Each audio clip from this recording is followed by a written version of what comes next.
Welcome, welcome to my ex dirty secrets. The restaurant lights shimmered against the polished marble floor as I sat in my car across the street, watching her through the tinted glass. My hands trembled against the steering wheel, heart hammering in my chest so violently I could hear the pulse in my ears.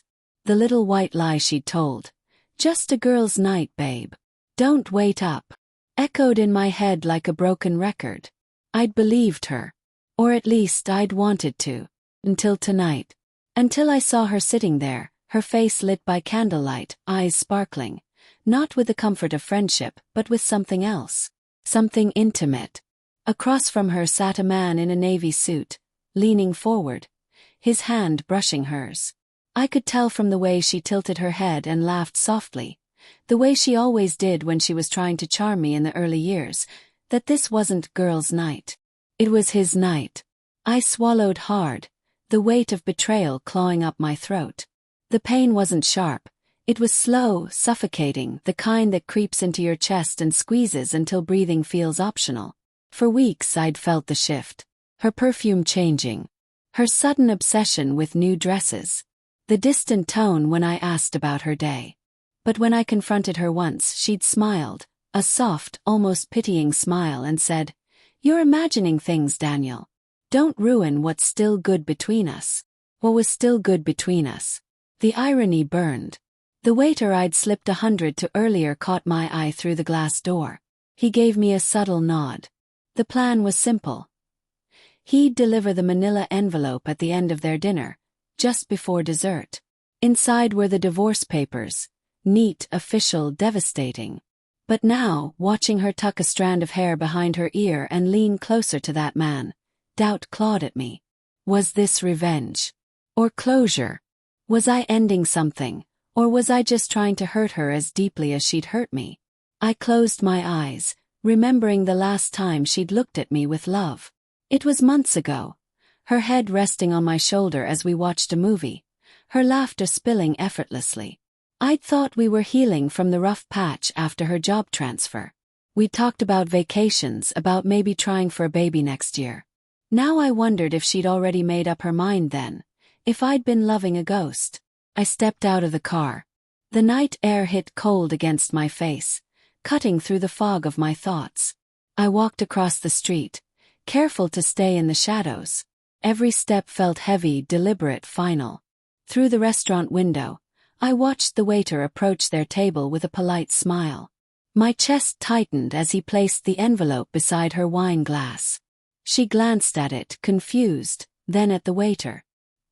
He said something quietly, nodded toward the front door. Her brows furrowed, then her eyes flicked toward the window, searching. They found me. For a moment everything froze. Her lips parted, the color draining from her face. The man across from her looked between us, puzzled. His hand still halfway to his glass. I didn't move. I wanted her to see me. To really see me. Her gaze darted down to the envelope again. I could see the realization settling in. The understanding that her carefully constructed lies were collapsing, one silent second at a time. She opened the flap with trembling fingers, and when her eyes scanned the first line, "Petition for dissolution of marriage," I saw her hand shake. She whispered something I couldn't hear. The man frowned. Then, almost guiltily, he leaned back, distancing himself. I turned and walked away before she could come outside. The night swallowed me. The noise of traffic faded behind me as I made my way to the car. My chest felt hollow, like someone had scooped out everything warm inside and replaced it with smoke. Was I proud? Vindicated? Well, I was just empty. Because the truth is, I didn't want to hurt her. I just wanted her to tell me the truth. To look me in the eye and admit what I already knew. To give me the decency of closure, instead of pretending everything was fine while she slipped away into someone else's arms. I sat in the car, staring at the steering wheel, my vision blurring. For a long time I didn't start the engine. I just sat there, feeling the ache swell until it numbed everything else. The next morning my phone buzzed with messages. Her name lit up the screen over and over. "Daniel, please. Let's talk. It's not what you think. Can we meet?"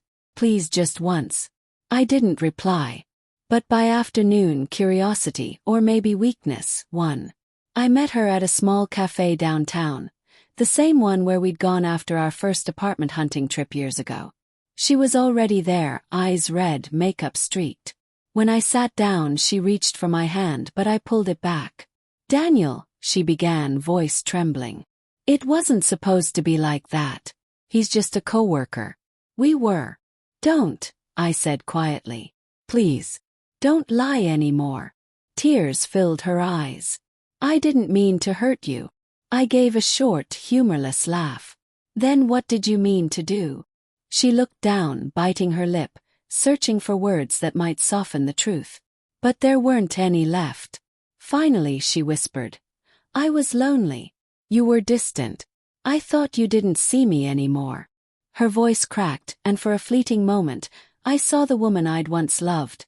Fragile, confused, human. And maybe she was right. Maybe I had stopped seeing her, buried under work and bills and the quiet routines that dull love into something tolerable. But I'd never stopped being faithful. I'd never given up on us. You could have talked to me, I said. You could have said you were unhappy. I would have listened. She shook her head, tears spilling. I know. But I was scared. I thought if I told you, you'd leave. I stared at her for a long time. And now I am.